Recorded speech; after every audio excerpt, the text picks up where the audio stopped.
नौकरी की सिक्योरिटी या फिर अपना खुद का बॉस बनने का वो मजा? ये एक ऐसा सवाल है जो लगभग हर किसी के दिमाग में कभी ना कभी तो आता ही है। एक तरफ है फिक्स्ड सैलरी का आराम और दूसरी तरफ अपना खुद का कुछ करने की वो जबरदस्त चाहत, और इसी में इंसान उलझ कर रह जाता है। तो असली सवाल यही है कि भाई, कोई इंसान जॉब के लिए बना है या बिजनेस के लिए?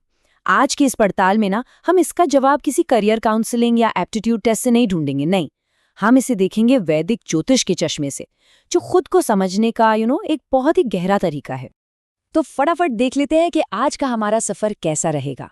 हम शुरुआत करेंगे कर्म के ब्लूप्रिंट से, फिर समझेंगे कि ज्योतिष में करियर का ढांचा कैसे बनता है। इसके बाद जॉब और बिजनेस के सिग्नेचर को कंपेयर करेंगे। आज के जमाने के नए करियर ऑप्शंस की बात होगी, और हाँ, सबसे जरूरी टाइमिंग की बात करेंगे, और आखिर में अपने कर्म के रास्ते को डिकोड करने की कोशिश करेंगे। सबसे पहले तो एक बात साफ कर लेते हैं, वैदिक ज्योतिष कोई जादू टोना या भविष्य बताने का खेल नहीं है। असल में ये एक तरह का खाका है, एक कर्म का ब्लूप्रिंट, जो हमारे अंदर के स्वभाव को, हमारी रिस्क लेने की कैपेसिटी को और हमारा अथॉरिटी के साथ कैसा रिश्ता है, इन सब चीज़ों को दिखाता है। ठीक है, तो चलिए अब गहराई में उतरते हैं। ये समझने के लिए कि किसी का झुकाव किस तरफ ज्यादा है, हमें वैदिक ज्योतिष के उन बेसिक बिल्डिंग ब्लॉक्स को देखना होगा जो करियर का रास्ता बनाते हैं। मतलब वो कौन से घर और कौन से प्लैनेट्स हैं जो सारा खेल खेलते हैं। तो कहानी शुरू होती है 10वें घर से। इसे कर्म भाव भी कहते हैं। सोचिए, ये कुंडली का सबसे ऊंचा पॉइंट है, शिखर है। यही घर दिखाता है कि दुनिया में हमारे मुख्य कर्म क्या होंगे, हमारी पब्लिक इमेज कैसी बनेगी और समाज में हमारा रुतबा क्या होगा। इसेंशियली ये प्रोफेशन का मेन हाउस है। और अब आते हैं इस पूरी बहस के दो सबसे जरूरी खिलाड़ियों पर। एक तरफ है छठा घर, जो है सेवा का, नौकरी का, डेली रूटीन का, और दूसरी तरफ है 7वां घर, जो है व्यापार का, पार्टनरशिप का। अब कुंडली में इन दोनों में से कौन ज्यादा पावरफुल है, ये कहानी को एक दिशा देता है। अच्छा, अगर ग्रहों की बात करें तो शनि देव वो है सेवा, कर्म और अनुशासन के प्लैनेट। शनि को एक स्ट्रक्चर पसंद है, सिक्योरिटी पसंद है, और अनुशासन से काम करके जो एक फिक्स्ड रिवॉर्ड मिलता है ना, वो पसंद है। इसीलिए शनि को जॉब या नौकरी का सबसे बड़ा कारक माना जाता है। और फिर दूसरी तरफ है बुध ग्रह। इन्हें ज़ोडिएक का बनिया या व्यापारी भी कह सकते हैं। बुध का काम है कॉमर्स, इंटेलिजेंस, कैलकुलेशन। एक बिजनेस को चलाने के लिए जो लॉजिक, मार्केटिंग स्किल्स और वो जो फटाफट सिचुएशन के हिसाब से बदलने की क्षमता चाहिए होती है ना, वो सब बुध से आती है। तो अब जब हम ये बेसिक चीजें समझ गए हैं, तो चलिए इन सारे टुकड़ों को जोड़ते हैं और सीधे सीधे देखते हैं कि नौकरी और बिजनेस के ज्योतिषीय संकेत क्या हैं, एक दूसरे के आमने सामने।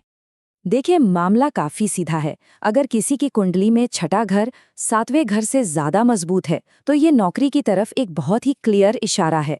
वहीं दूसरी तरफ अगर 10वें घर यानी करियर के घर का कनेक्शन 7वें घर यानी व्यापार के घर से बन जाता है, तो ये एक डायरेक्ट सिग्नल है बिजनेस का।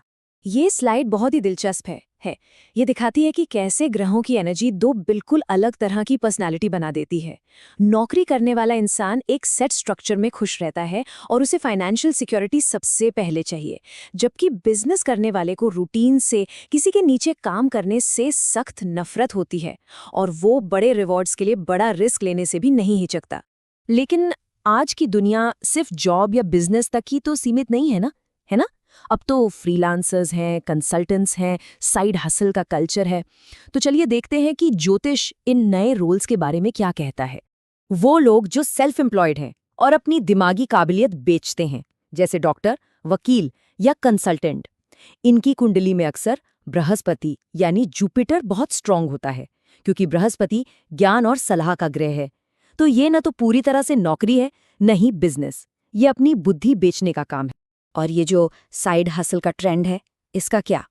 ये उन लोगों में दिखता है जो, देखो, सिक्योरिटी के लिए एक नौकरी तो करते हैं, पर अंदर से एक आग होती है कि अपना कुछ करना है। ज्योतिष में इसका सिग्नल अक्सर राहु ग्रह से मिलता है, जो और चाहिए वाली एक कभी न खत्म होने वाली इच्छा पैदा करता है। अब यहाँ एक बहुत जरूरी सवाल खड़ा होता है। ऐसा कैसे हो सकता है कि किसी की कुंडली में बिजनेस के जबरदस्त योग हों, पर वो बेचारा नौकरी में फंसा हुआ है? इसका जवाब छिपा है टाइमिंग में, जिसे ज्योतिष में दशा कहते हैं। और इस बात को समझने के लिए ना एक बहुत ही जबरदस्त लाइन है। आपकी कुंडली आपकी कार है और दशा वो सड़क है जिस पर ये कार चल रही है। कमाल है ना? मतलब आपकी कुंडली बताती है कि आपके पास क्षमता क्या है, लेकिन आप हाईवे पर चलेंगे या किसी गांव की कच्ची सड़क पर, ये आपकी उस वक्त चल रही ग्रह दशा तय करती है।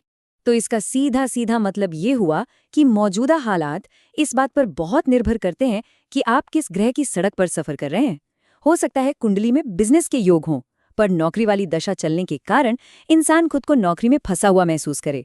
या फिर इसका ठीक उल्टा, कुंडली बनी है नौकरी के लिए, पर बिजनेस वाली दशा आते ही दरवाजे पर कोई बड़ी अपॉर्चुनिटी दस्तक दे देती।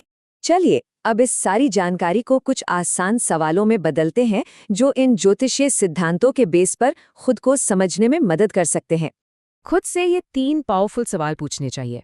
पहला, क्या मैं किसी के ऑर्डर ले सकता हूं? अगर क्लियर इंस्ट्रक्शन चाहिए तो ये जॉब की तरफ इशारा है। दूसरा, पैसे को लेकर क्या सोच है? अगर हर महीने एक फिक्स्ड इनकम की स्टेबिलिटी जरूरी है तो जवाब है जॉब। अगर अनलिमिटेड ग्रोथ चाहिए तो बिजनेस। और तीसरा, स्ट्रेस कैसे हैंडल करते हैं? अगर काम को ऑफिस में छोड़कर घर आना पसंद है तो जॉब, और अगर अनिश्चितता के तनाव में ही मजा आता है तो बिजनेस।